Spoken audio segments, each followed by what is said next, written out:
Welcome back to LearnPianoLive.com. My name is Jamin, and as you can tell from the countdown clock, the lesson is about to get started. In case you're new with this, there's a few things I'd like to show you to help you throughout the lesson.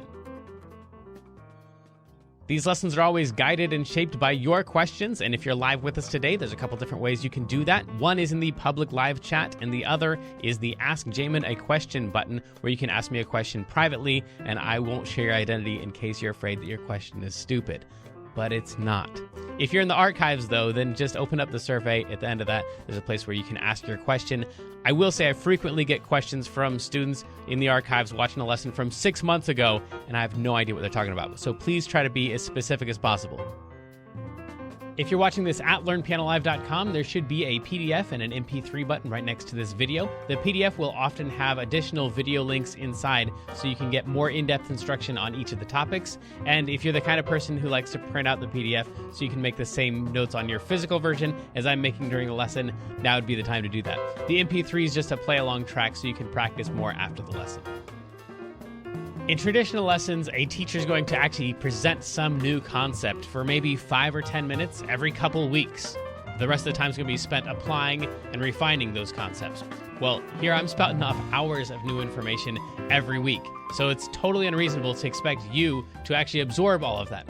Instead, the goal of these live lessons is for you to find some little nugget of something that makes sense, but is a bit of a challenge, and for you to go practice it, because practice is where all the improvement's going to happen. So don't feel bad if you have to leave the live lesson and you find that little thing that you're going to practice. And of course, if I'm going too fast, you can always rewind the live lessons or replay in the archives as much as you want. If these live lessons start feeling random or meandering, it's because they are, on purpose. So if you're the kind of person who wants classical training with a step-by-step method, then you're going to want to check out Kloppel Academy on the website. It's included in your live lesson subscription, so you can do both or either. And the upper levels are seriously hard work, but it's going to take you all the way from ground zero, all the way up to being ready to enter any major music college as a piano major in classical or jazz. And finally, it's most people's favorite. This is application, where we take the past concepts from other live lessons and we see how they apply to an actual, real song that already exists. And since there's like 1,000 different ways to play any song, you're just going to work on the version that is appropriate for your level. So that might just mean playing one note at a time for right now. Or maybe you're working on chords or covering the full song. Or maybe you're just seeing how the song breaks down so you can better write and transcribe your own songs in the future. But whatever your level is, the goal is not this song. So even if you don't play the whole entire song, you'll get better by even attempting a little bit of it, and attempt it we shall.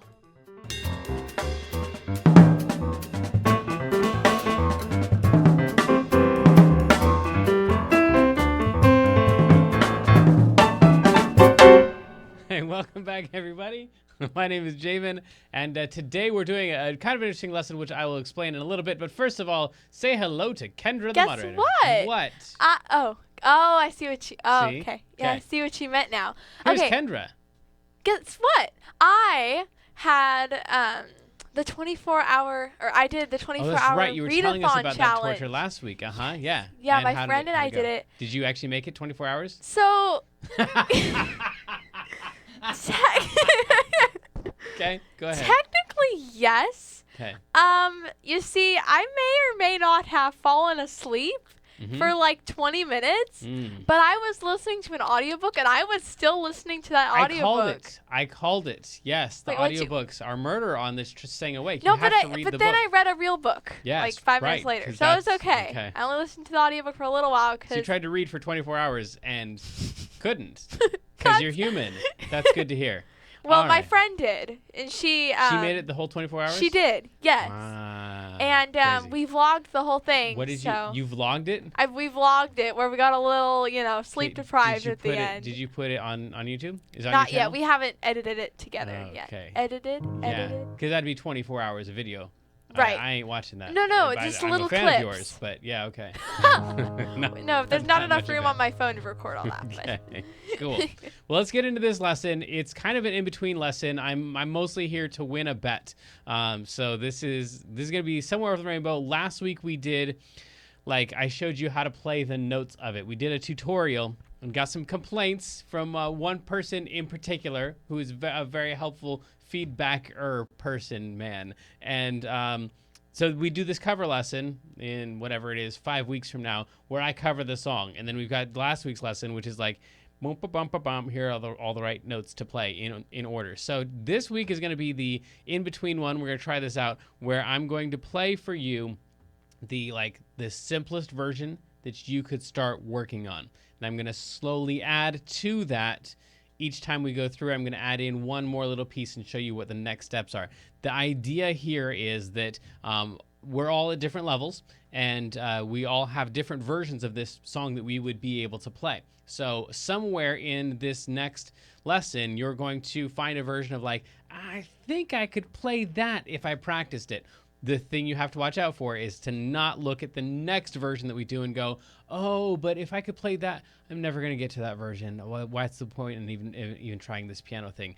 Which is my guess of how this is going to go for most students is I'm going to play the first version. You're going to go, oh, yeah, I could totally do that. No problem. And then I'm going to play the last version at the end of the lesson, and everyone's going to go, oh, but, well, not everyone. Some people are going to go, yeah, that's way too easy. Why don't you try something difficult, Jamin? But some of you, a lot of you are going to go, but I can't, I'm so far away from that. What's the point of even trying?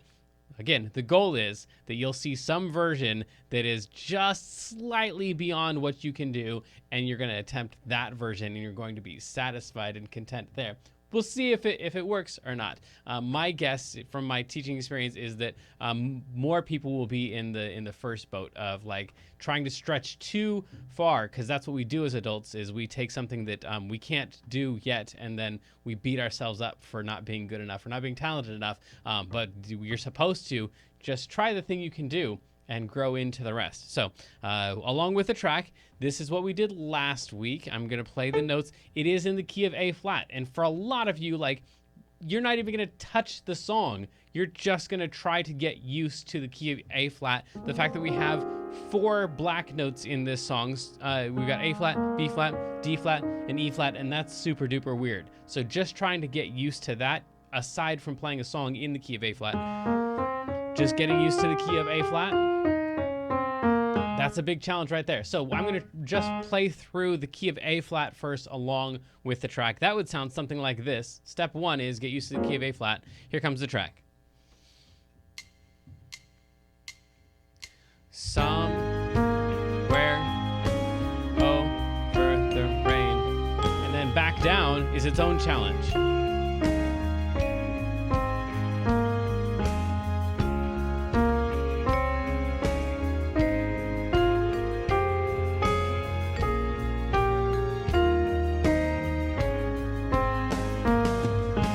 Playing the key of A flat straight through. G, A flat, G, F, E flat, D flat, C, B flat, A flat.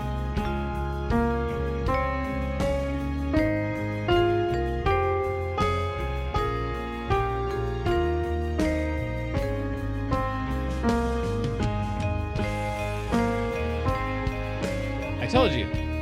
Start out by going, oh yeah, I can totally do that. No problem.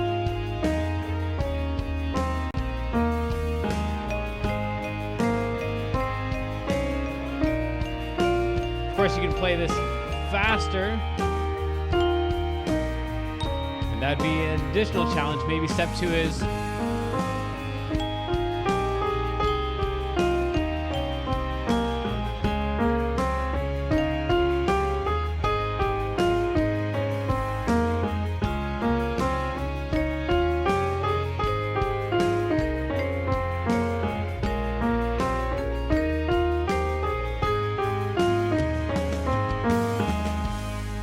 I know you're thinking, wow, that was a long time to just play the stupid key of A flat. I can't tell you how many hours I've sat in practice rooms just practicing the key of A flat without a cool little track to play along with, just getting used to the key of A flat and going up multiple octaves and coming back down.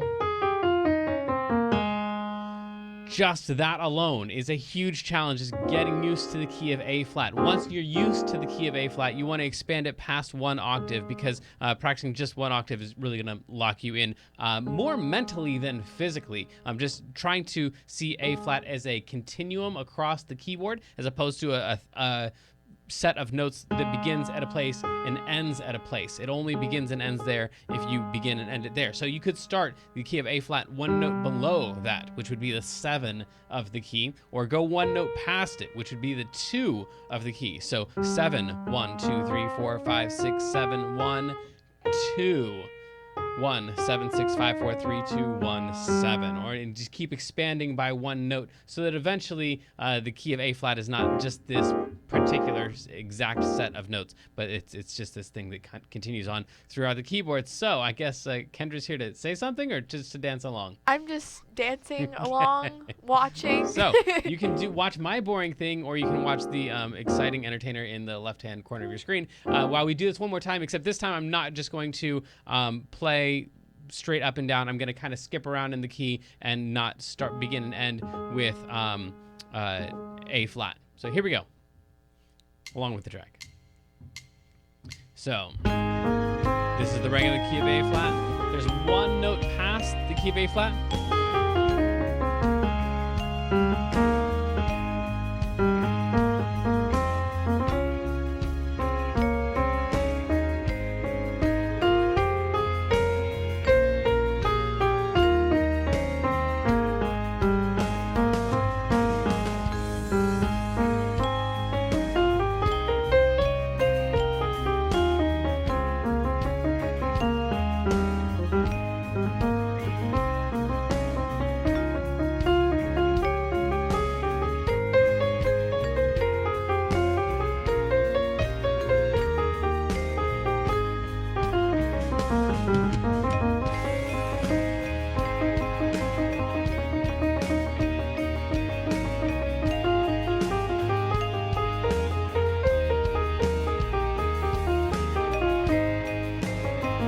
Then maybe the next step would be like to add in the numbers in your head.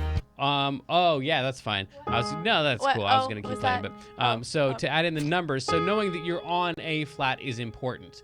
Knowing that you're 1 note to the left of A flat in the key is important, or knowing that you're 1 note to the right of A flat in the key is important as well. So, and this is all, again, we haven't even played this song yet. We're just getting used to the key of A flat, because for a lot of people, that's the hurdle of this song, is Somewhere Over the Rainbow lesson is just getting used to the key of A flat, and Somewhere Over the Rainbow might never happen, and you'll still get lots of great stuff out of this lesson. So we've got 1 note past it. We're on A flat, or down 1 note from there, and that's kind of the way that my brain works. But in order to like convey that idea, we number these things. So we make A flat number 1, and the one just to the left of it number 7, and then the one just to the right of it number 2. So the numbers help you know what the position is, but really in my head it's a position and not a number. So we'll go one more time with a part of that.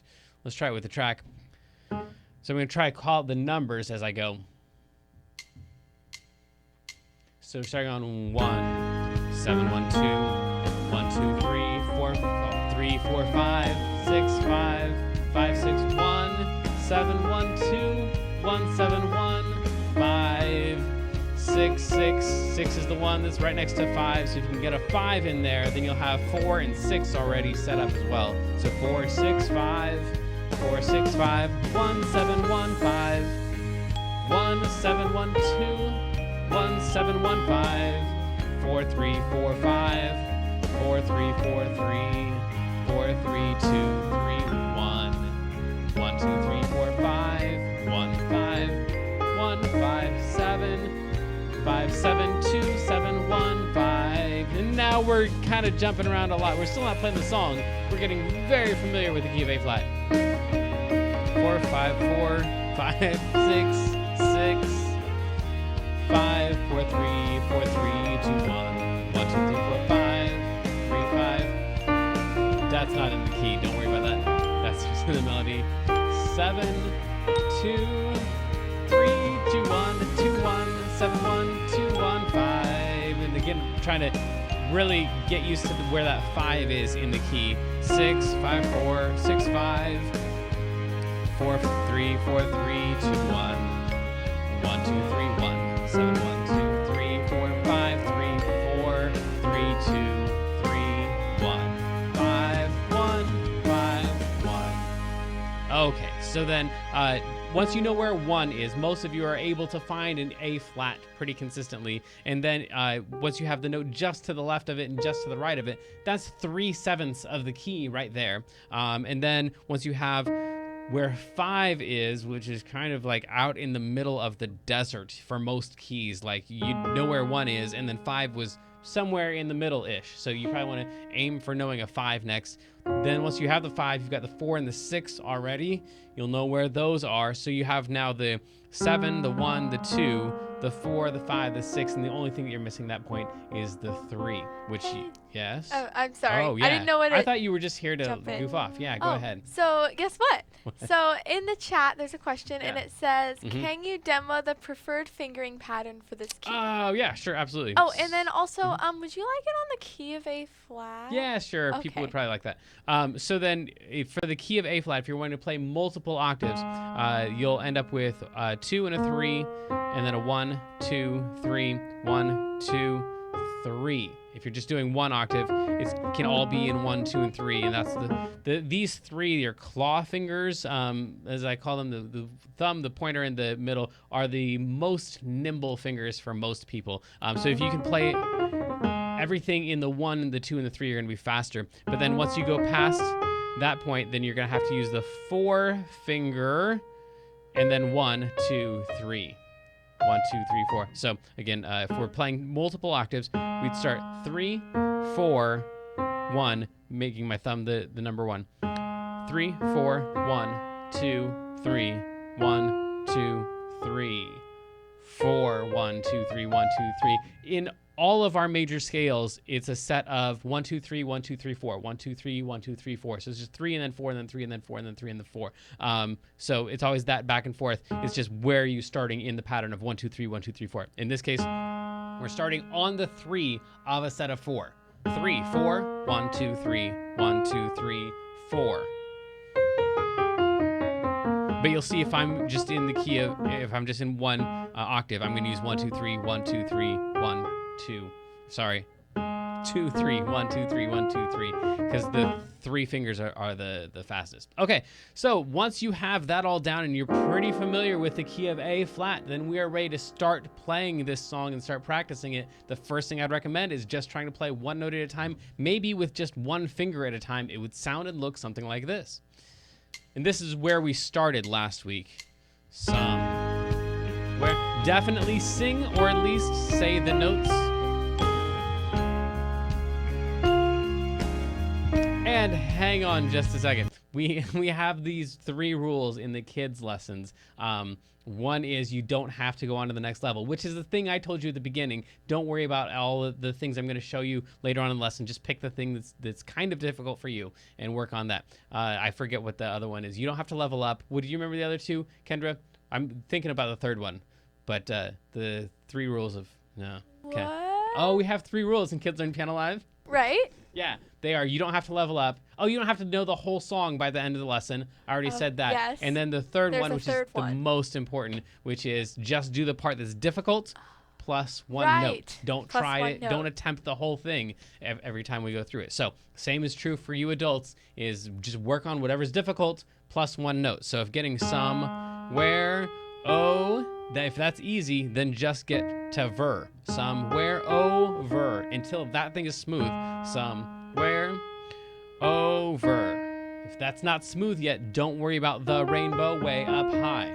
Okay, cool. So then, assuming that you're going to practice it that way, when you're done practicing, here would be the first version of your song with the track. 2, ready, and somewhere over the rainbow way up high, all the way down to F. There's a land that I heard of once in a long, long time. And then we repeat that actually. So that's not on our sheet music. That is a mistake. Over the rainbow, way up. All right, Kendra, would you make a note for me to put a repeat sign in there? There's a land that I've heard of once in a lullaby. Now we're on to the fast part. Someday I'll wish upon a star and wake up of our far be. Again, it might take some practice to get this version down. If it looks accomplishable but you can't do it yet, then you have found the thing you need to work on this week. The chimney top, that's where you'll find me some. And then we're back up at the top again. Over the rainbow, way up high. There's a land that I've heard of once in a lullaby. Okay, so that was the next step after you're familiar with the key of A flat and that all works nice and easily for you. Then you want to start playing the melody like that, and then the fingering on it, I'd recommend just take a phrase at a time and put your thumb on the lowest note and put your pinky on the highest note. Just know that your pinky is a dead end. So once you play your pinky, you can't really play anything that's higher than it without really doing some really awkward stuff. So the pinky is kind of dangerous because it's a dead end, but we will use it for the highest parts. So for example, just looking at this thing without knowing anything about music at all, I can just tell that these notes that are right up here are the highest notes, and that these notes right down here are the lowest notes. So I'm going to use my thumb down there. I'm going to use my pinky up there. So somewhere, that would be a fine fingering for that. Somewhere over the rainbow, way up high. That totally works. There's lots of other things that work in there. Just know that for each of the phrases, you want to have your thumb usually at the bottom and your pinky only at the top. In fact, if you can not use your pinky at all, again, these are your 3 fastest fingers. So if you can play a whole song with just those 3 fingers, that might get kind of awkward. Yeah, especially for those large leaps and stuff. But yeah, but it's going to be way faster. The closer you get to your thumb, these 4 fingers are going to be better than that one. So anyway, use as few fingers as possible for speed, and then for distance, use your pinky and your thumb. So down here, I'm going to probably use my thumb right there and my pinky right there. And then, probably my thumb right there. And if I need, I don't want to play my pinky right here because that's going to get me in trouble over here. So I want to save my pinky for that, unless, as it is right here, it's just the E flat and the C back and forth. So since it's just the E flat and the C, we use 2 of my faster fingers. There are some rules that you've heard of before, like you're not supposed to put your thumb on black notes, which is kind of a lie. And that's mostly for scales and stuff. If you have to go in one direction for a long distance, then putting your thumb on a black note is a major pain in the butt. But for just general playing, there's not really anything wrong with that.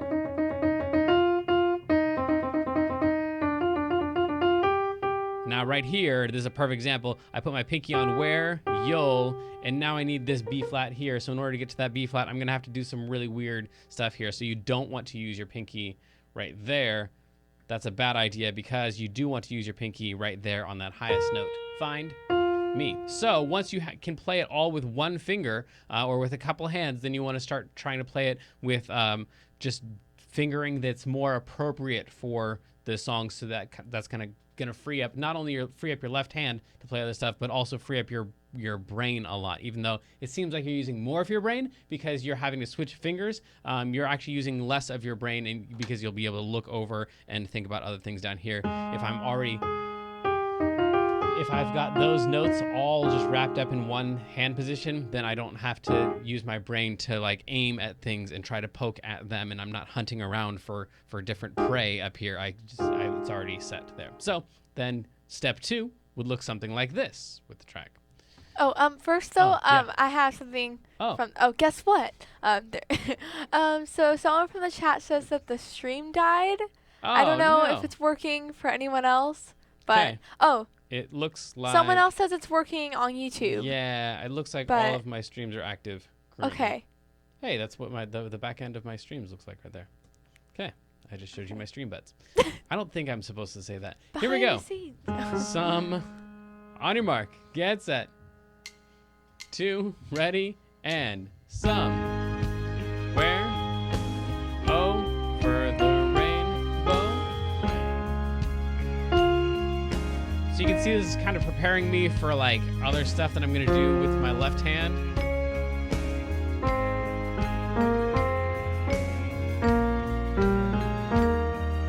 So if you can make it look anything at all like that, then you're set to throw in some left hand. So the first thing we're gonna do in our left hand, oh, that's good, thank you. The first thing we're It's gonna do. hard to know. I know. The first thing we're gonna do in our left hand is just play the roots of the chords. So when it's time for an A flat down here, I'm just gonna play an A flat, and you should probably zoom out at this point. Anyone who's still with us is gonna know what an A flat is. So there we go. Somewhere over the rainbow, way up high. This is a huge step right here because even though you're only adding one hand, your brain is doing a lot more processing. So it's not like it's just this is twice as difficult as the other thing. This is multiple times more difficult than just playing the right hand by itself. So trying to time these things. Somewhere over the rainbow, way up. And now this thing is starting to sound like it's got real potential for a piano solo.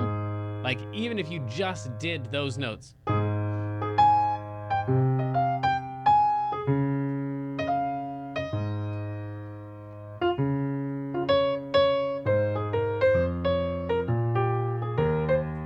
That's just the roots of the chords down here and the melody up here. That's like, this could almost pass as like a piano solo.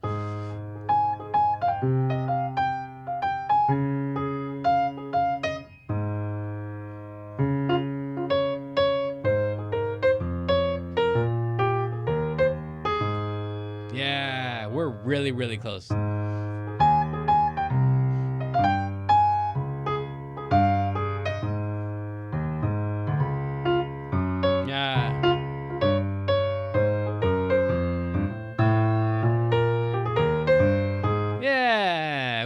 We're getting there. So anyway, just the roots down here with the melody. So maybe that's the step you end on, because the next step after that would be to actually try to play the chords down here in your left hand. Somewhere, that's an A flat. Over the rainbow way. In this case, my melody is running into my left hand, so I should probably split those up. Way up. High. Now in actual playing, I would totally do that. I'd let them run into each other as long as my melody is the highest note. So it's okay if your right hand takes over some of the left hand there, but that might be confusing for some of you.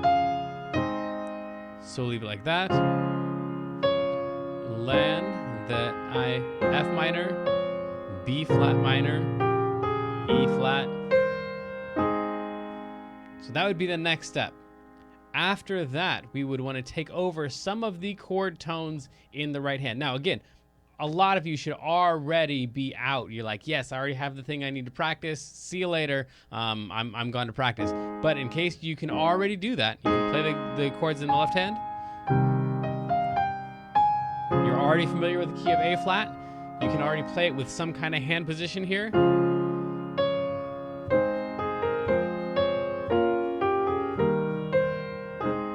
Then we're eligible to move on to the next level, which would be to add in, we're gonna go back to just roots in the left hand to free up some brain space here. So we're just gonna play this, and then in the right hand, we're going to add in chord tones below the melody. So the first note is A flat, and our chord would be this, but that violates that rule we just talked about where we want the melody to be the highest note. So we're still allowed to play A flats and C's and E's, E flats on the A flat chord, but we want those notes to be down below the A flat. So it'd be something like this, an A flat chord with the melody right there.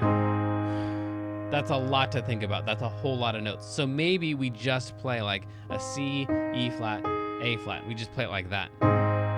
That's perfectly fine. Somewhere over the rain, bow, way up high. So a couple different ways you can think about this. You can think about it in terms of like what I was just doing, which is just cram in as much of the chord as you can.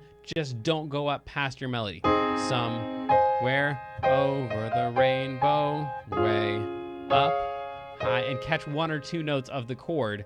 Or if you are used to inversions, then, and you know what that is, and that all makes sense in your brain, then you can totally use the right inversions. This is the first inversion of the A flat major triad. So there's your A flat chord. If you take the bottom note and put it on top, now we have an A flat up here. This gets a little bit tricky once we run into stuff that goes like somewhere over the.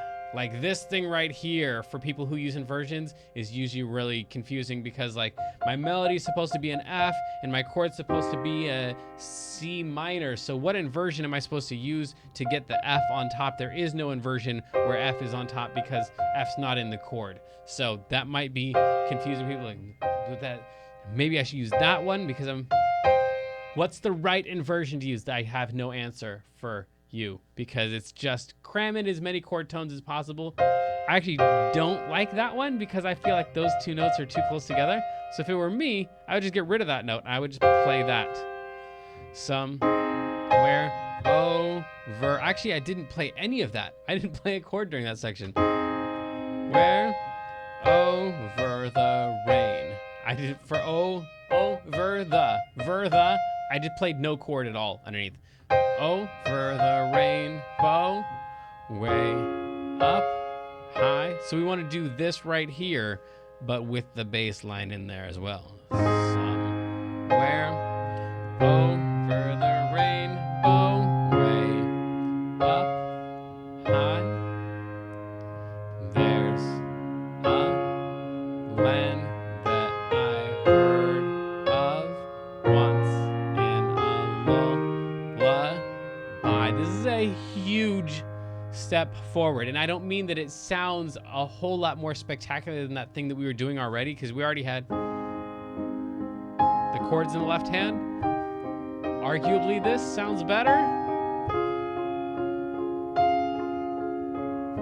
but we're only thinking about a chord down here and a melody up here. They're two separate concepts. I got a chord, I got a melody, and they get separated in my brain. Once I start doing this stuff here, the chord and the melody all start melding together, and now I'm talking about inversions and stuff like that in my right hand, and so this is like mentally a whole other level, even though it doesn't necessarily sound any better, which is a great place to point out that you don't necessarily want to make it to whatever the final level on this thing is, because that might not be the prettiest version. The prettiest version might be just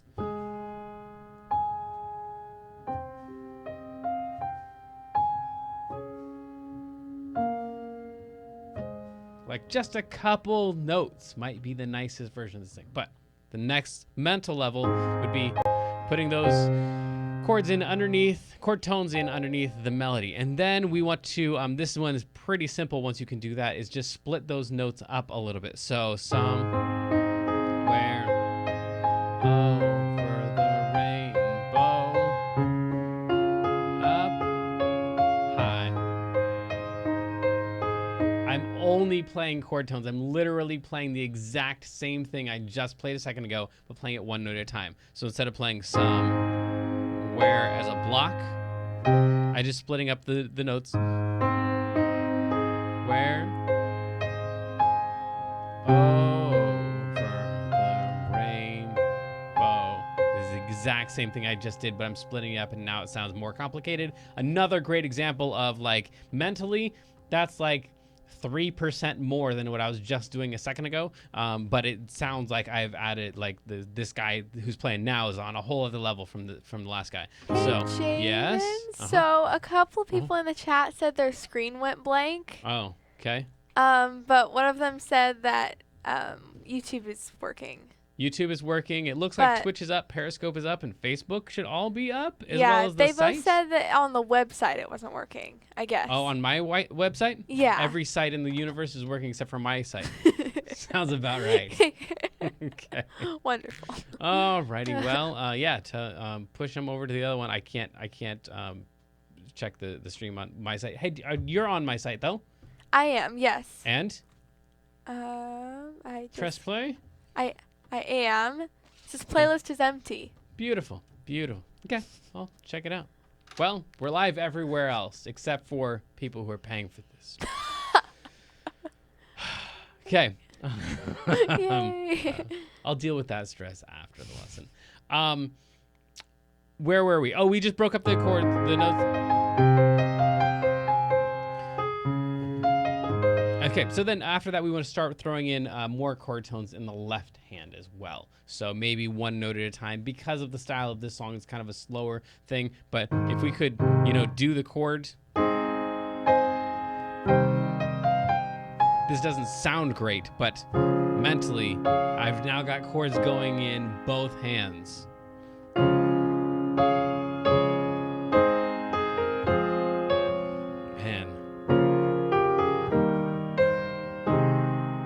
Now I'm playing chords in both hands, and now once I split up notes in both hands,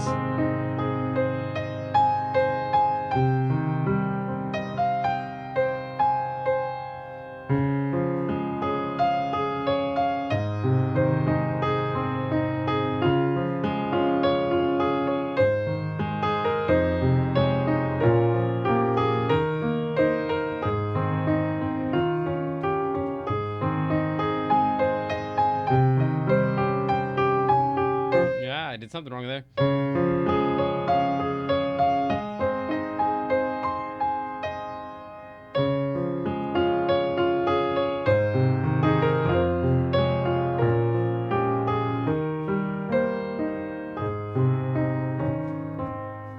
Something like that would be then like the next step of breaking up all the chord tones. And at that point, you are up to where I am, where it's just like, I've got this melody, this suggestion of approximately what notes should be probably the highest.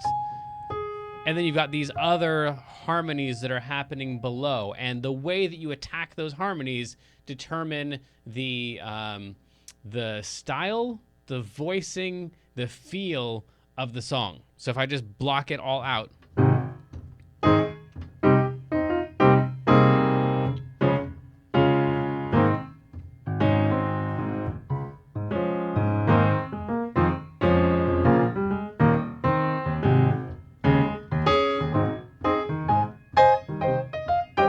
Like it has a really abrasive, like a tacky rock pop-y kind of a feel to it, blues-ish, kind of like something aggressive, right? And if we play it all up really high and all broken apart.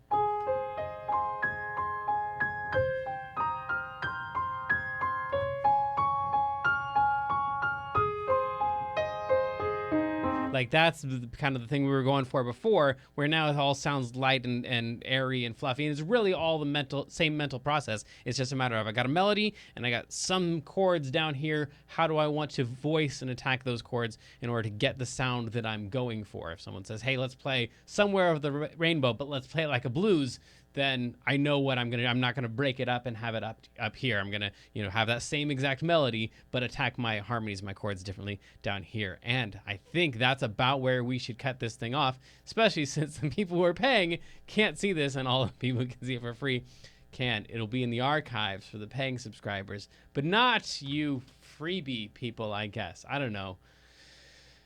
Somehow we'll get it to the paying subscribers. But if you got suggestions about how we should change this around, especially if you are a paying subscriber who can't see the live lesson right now, then definitely let me know, because that's how these new versions of these lessons get invented, is by you guys going, hey, but you didn't get to the whatever that I was hoping to get to. And we will get to that. But next week, we're going to do what we were planning on doing originally this week, which is layering and orchestrating this thing. So that's where we throw in all the drums and the string lines and the bass guitar and all that stuff. That's the one where last time it ended up, do you remember that, Kendra, where we had that thing where it was like all the melody, but it ended up being on the drums? Do you remember that? Oh, yes. That was wonderful. That was interesting. Wait. I think I got it figured out. See you later. Love you. Bye.